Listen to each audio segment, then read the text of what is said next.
Assalamualaikum warahmatullahi wabarakatuh. Perkenalkan, nama saya Dina Ayu Rahma. Di sini saya akan menjelaskan tentang penugasan 7 sampai penugasan 11. Di penugasan 7 yaitu forecasting.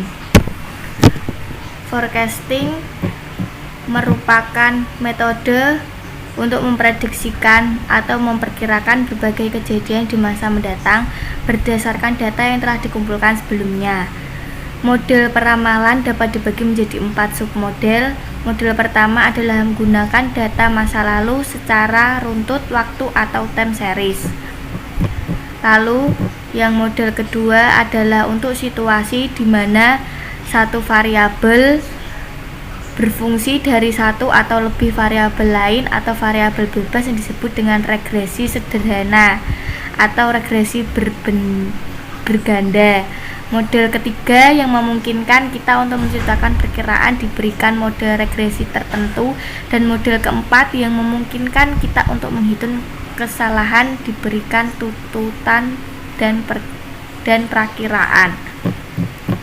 Kemudian di penugasan ke-8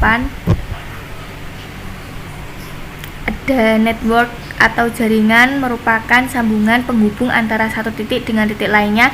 Dalam jangkauan ada 3 macam network model, yaitu minimal spanning tree, maximal flow, shortest route. Kemudian ada penugasan 9. Di penugasan 9 yaitu project management.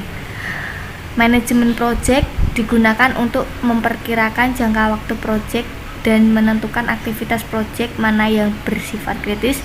Manajemen project secara umum mencakup 3 fase, yaitu perencanaan, penjadwalan, pengawasan, dan pengendalian. Teknik yang paling umum digunakan adalah teknik telaah dan evaluasi program dan metode jalur kritis.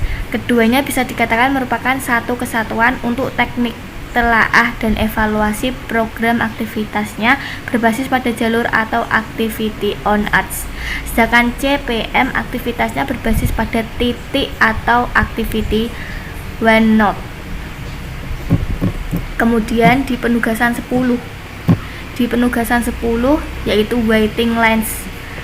Model ini digunakan untuk menciptakan model antrean yang menguntungkan bagi produsen dan sekaligus menguntungkan bagi konsumen. Macam model antreannya ada single channel atau single pass, single channel atau multi pass, multi channel atau single pass, multi channel atau multi pass. Kemudian di penugasan terakhir yaitu penugasan 11. Nah, di penugasan 11 ini ada productivity. Productivity atau disebut produktivitas didefinisikan sebagai rasio output untuk input. Dengan program POM ini memungkinkan untuk menghitung produktivitas dengan sejumlah input dan sejumlah periode waktu. Program POM ini akan menghitung kedua pengukuran produktivitas, yaitu setiap masukan dan juga perubahan dalam produktivitas dari waktu ke waktu. Tujuan menghitung perbandingan antara hasil yang dicapai dengan keseluruhan sumber daya yang digunakan. Nah, kemudian ada quality control. Menghitung secara statistik agar memonitor keandalan dalam memenuhi standar kualitas terjaga. Manajemen kualitas yang efektif menghendaki agar supplier dapat menunjukkan bukti bahwa keseluruhan komponen yang mereka pasokkan memenuhi standar kualitas tertentu.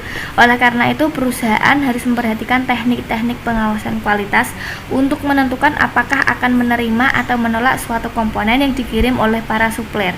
Di samping memperhatikan kualitas pada komponen, manajemen kualitas yang efektif menghendaki pula agar tidak meneruskan kepada para konsumen. Untuk itu diperlukan pengawasan kualitas agar dapat mengurangi jumlah produk cacat yang ditimbulkan oleh sistem operasi perusahaan. Sekian dari saya. Terima kasih. Ini penugasan terakhir saya setelah UTS. Assalamualaikum warahmatullahi wabarakatuh.